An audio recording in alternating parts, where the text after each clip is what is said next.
क्या होगा अगर आप 60 किलोमीटर पर आवर की रफ्तार से कार चलाते हुए अचानक हिचकिया करें। देखो, जब हम हिचकिया लेते हैं तो हमारे आंखें कुछ देर के लिए बंद होती है, मगर अगर आप कार को 60 किलोमीटर पर आवर की रफ्तार से चलाते हुए आपने हिचकिया ली तो आपकी आंखें तकरीबन 50 फीट तक बंद रहेंगी। लगाना शौक नहीं।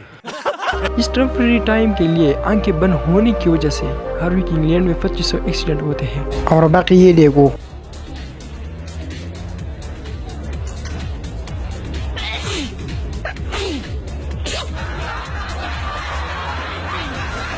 तो बी केयरफुल। वीडियो को लाइक, चैनल को सब्सक्राइब करो।